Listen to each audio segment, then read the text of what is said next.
Miss information campaign के बारे में अवगत कराऊंगी। पहला, पाकिस्तान ने यह क्लेम किया कि उसने अपने JF-17 से हमारे S-400 व ब्रह्मोस मिसाइल बेस को नुकसान पहुंचाया, जो कि बिल्कुल गलत है। दूसरा, उसका यह भी मिस इन्फॉर्मेशन कैंपेन था कि हमारी एयरफील्ड्स जो कि सिरसा, जम्मू, पठानकोट, बठिंडा, नलिया और भुज में हैं, ये उसका मिस इन्फॉर्मेशन भी बहुत गलत है। तीसरा, पाकिस्तान के मिस इन्फॉर्मेशन कैंपेन के मुताबिक हमारे एम्यूनिशन डम्प्स जो चंडीगढ़ और बियास में हैं उसका डैमेज हुआ, यह भी बिल्कुल गलत है। हमने आपको मॉर्निंग ब्रीफिंग में बताया था विथ फैक्ट्स एंड फिगर के साथ कि ये सारी चीज़ें बिल्कुल सही सलामत हैं। अब मैं आपको बताना चाहती हूँ कि पाकिस्तान के एक प्रेस कॉन्फ्रेंस में ये बात की गई थी कि उनके सीनियर मिलिट्री ऑफिसर्स जो कि पूरी तरह से ये भ्रामक हैं और तथ्यों से दूर हैं कि पाकिस्तान की ओर से ये झूठा आरोप भी लगाया जा रहा है कि भारतीय सेना ने मस्जिदों को नुकसान पहुंचाया।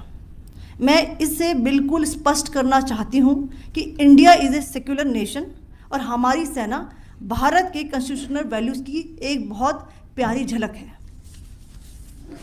इंडियन आर्म्ड फोर्सेस ने पाकिस्तान को बहुत भारी नुकसान पहुंचाया, उनके मिलिट्री इंफ्रास्ट्रक्चर्स को, चाहे वो लैंड एसेट्स हों या फिर उनके एयर एसेट्स।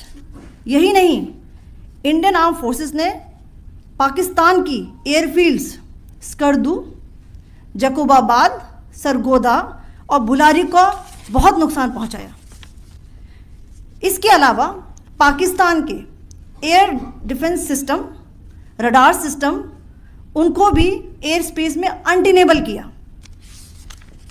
यह भी बताना चाहती हूँ कि लाइन ऑफ कंट्रोल के पास पाकिस्तान के command and control logistic installations और उनके मिलिट्री इंफ्रास्ट्रक्चर्स, मिलिट्री पर्सनल्स का इतना भारी नुकसान हुआ कि पाकिस्तान की ऑफेंसिव व डिफेंसिव कैपेबिलिटी को नष्ट कर दिया गया।